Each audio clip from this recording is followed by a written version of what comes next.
David sat in the small, dimly lit waiting room, his eyes scanning the sparse, somewhat outdated surroundings. The room seemed to echo a kind of quiet discomfort, with faded wallpaper and mismatched furniture. A few women's magazines were scattered, on a low table beside his chair, their pages curling slightly at the edges. The soft, soothing tones of classical music flowed from a speaker mounted high on the wall. It wasn't loud enough to drown out the faint voices murmuring from the next room, but it created a backdrop that was just enough to dull the awkwardness in the air. David shifted slightly in his seat, glancing at the clock, and noticed how slowly the minutes seemed to drag by. Time in this place felt endless. Finally, the door opened, and Susan walked in. She glanced up at him, her lips forming a weak, uncertain smile as their eyes met briefly. Without thinking, David turned his head quickly, avoiding her gaze, as if it pained him to look at her. He didn't say a word. There was nothing left to say. He hadn't spoken much in the past few days, and this meeting wasn't going to change that. There were 6 chairs in the room, but Susan chose the one next to him, sitting down with a sigh. She tried to make her presence comforting, but it felt like an intrusion. "Thank you for coming, David," she said softly, her voice calm, yet laced with an undercurrent of nervousness. "I hope Dr. Mars can help us find a way forward to move on." David remained silent. His posture stiffened as he stared ahead, refusing to make eye contact. His gaze was cold, unwavering. It made it clear to Susan that he no longer believed anything. She had to say that this was all a waste of time to him. Just as Susan seemed ready to speak again, the door to the next room opened. A woman emerged, her eyes red and swollen. She dabbed them with an embroidered handkerchief, her movements quick and somewhat frantic. She lowered her head as she hurried across the room and disappeared through the reception door, leaving a thick silence in her wake. Moments later, a new figure entered, walking briskly toward them. She was a short, full-figured woman, dressed in a brown jumper that hung loosely over her frame, emphasizing her sagging breasts and bulging belly. The outfit, paired with an old-fashioned green skirt that reached her mid-calf and flat brown shoes, made her look rather nondescript. Her face was stern, showing little emotion, and her lack of makeup added to the air of indifference that surrounded her. "Mr. and Mrs. Stillwell?" she asked, her voice flat, almost indifferent. "I'm Dr. Fran Marks. Thank you for coming today. Please, follow me into my office." Without waiting for a response, Dr. Marks turned on her heel and walked toward the door, expecting them to follow. Susan, her heart still racing, stood and followed her immediately, her eyes glancing back at David, still unsure of the man she once loved. David rose from his seat with some reluctance, the weight of the situation heavy on his shoulders, and followed her into the doctor's office. As soon as they entered Dr. Marks's office, the atmosphere seemed to shift. It was a large, impersonal space, with a massive table that dominated the room. Dr. Marks took her seat at one end of it, placing her elbows on the surface and interlocking her fingers. Her gaze shifted between them both, calm and focused, but with an air of quiet authority. "Let's begin," Dr. Marks said, her voice measured and professional. "From what I understand, the court ordered this consultation because Susan's lawyer requested it after you filed for divorce, David. Have I outlined the situation correctly?" Both David and Susan nodded almost simultaneously, and Susan spoke first, stepping forward with a hint of desperation in her tone. "I really hope you can help David see reason, Dr. Marks," she said, her voice trembling. "I want him to come home, to me, to the children. I don't want a divorce. His parents, my parents, our friends, all of them agree that he should stop this divorce and come back. They all want us to stay together." David said nothing. He remained standing, his arms crossed, staring at Dr. Marks with an expression of cold indifference. It was clear that Susan's words had little to no impact on him. Dr. Marks turned her attention to David. "And you, David? Why are you here today?" David looked up at her tiredly, his voice flat and emotionless. "I'm here because the judge said I had to be," he replied, his eyes never leaving her face. "I see," Dr. Marks said, tilting her head slightly. "Well, this is our first session, and we have 11 more to go. Hopefully, through these sessions, we can work through the issues that have arisen between you and allow you to move forward, either together or separately, in a way that's healthier for both of you." David didn't speak. He simply stared blankly at Dr. Marks, his gaze hard and distant, as though he was looking right through her. Dr. Marks sighed quietly, the frustration of trying to engage him becoming more apparent. She shifted her focus back to Susan. "All right, Susan," she said gently. "Why don't you tell me what brought you here today?" Susan's voice broke with emotion as she spoke. "I want David to stop this divorce. I don't want a divorce. I just want him to come home. I want my family back." Her words spilled out in a rush, and it was clear how much it meant to her. "We have children, and I don't want to break up our family. Please, I just need him to see that this is all a mistake." Dr. Marks turned back to David. "It seems that everyone you know, David, believes that you shouldn't divorce your wife. Can you tell me why you filed for divorce?" David's voice was firm, but there was an underlying pain to it. "She said she didn't love me anymore," he replied quietly, "and I can't stay married to someone who doesn't love me." Susan immediately scoffed from her seat, shaking her head. "That's not true. I never said I didn't love him. I told him many times that I loved him." Dr. Marks turned back to David, her expression sympathetic.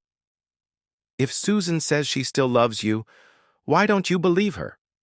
David glanced at Susan, his expression one of quiet disdain, before turning back to Dr. Marks. "Actions speak louder than words," he said briefly, his tone dismissive. Susan's eyes filled with tears. "But I didn't do anything. I didn't go on a date, and I didn't sleep with anyone. And you—" She choked on the words, her voice full of hurt. "You left me and filed for divorce even though I didn't do anything." David crossed his arms over his chest, his tone growing colder. "Bye," he said, narrowing his eyes as though the matter was already settled in his mind. Fran Marks raised an eyebrow in confusion, sensing a deeper issue beneath the surface. David raised his wrist slightly, glancing at his Apple Watch. He tapped it a few times, making sure Dr. Marks was paying attention. "It was 5 weeks ago, Friday night," David began, his voice steady but filled with frustration. "I came home from work and she—" He jerked his chin toward Susan. She was sitting at the kitchen table, glass of wine in hand, waiting for me. It took me about 20 seconds to realize something was wrong.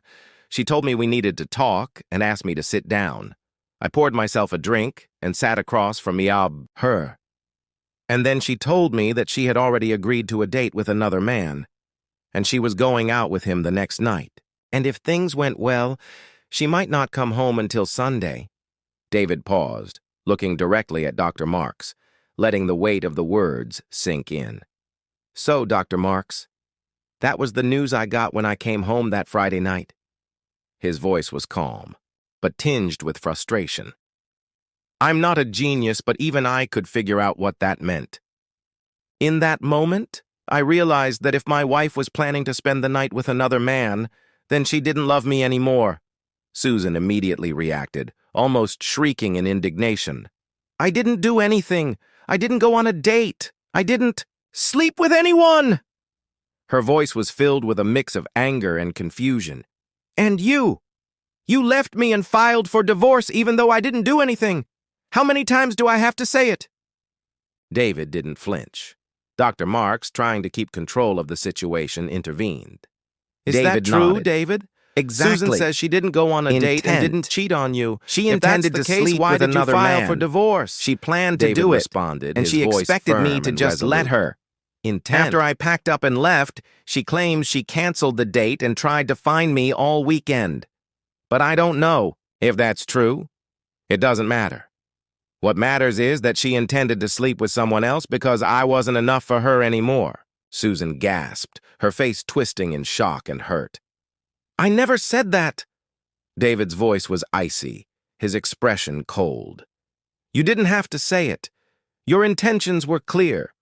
You didn't have to speak it out loud. You showed me your intention in everything you said, everything you did. You humiliated me. Dr. Marks tried to regain control of the conversation, her voice soft but firm. I understand why Susan's actions upset you, David. But she didn't follow through with it. She canceled the date. Don't you think that deserves some credit? David didn't respond right away. He looked at her for a moment before replying. It's like saying I deserve credit for not robbing a bank next door, he said flatly.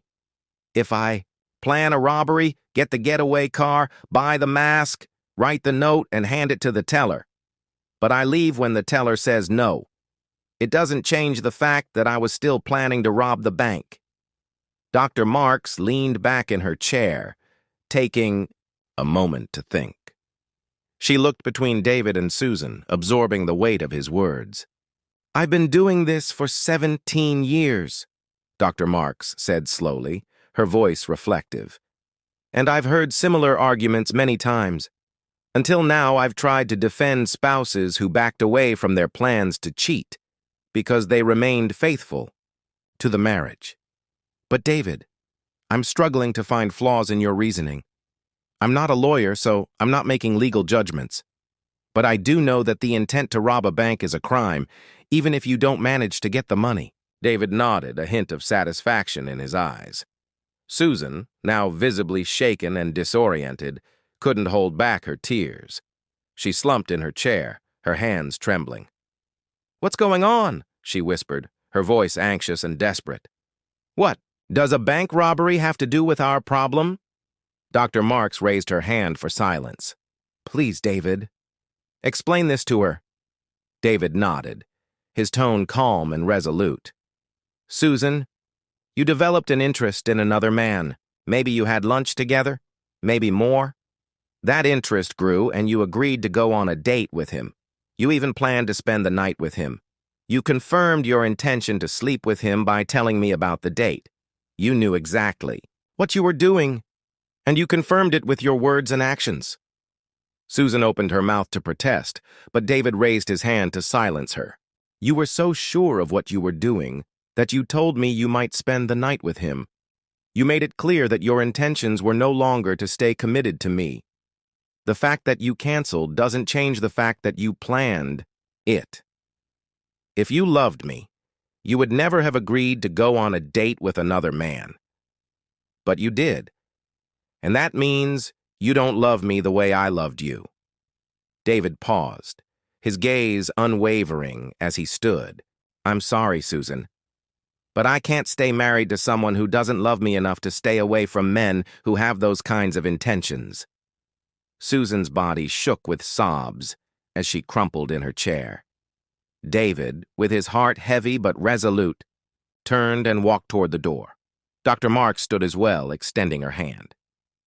Thank you for coming today, she said, her tone soft yet professional. I'll inform the judge that there's no need for additional sessions for you. She then turned to Susan, her expression sympathetic but firm. I think I'll need to spend a little more time with your wife, she said softly, offering her a comforting look. David gave one final lingering glance at his wife before walking out of the room, the weight of their broken marriage heavy on his shoulders. The door clicked closed behind him, leaving Susan alone with the cold truth.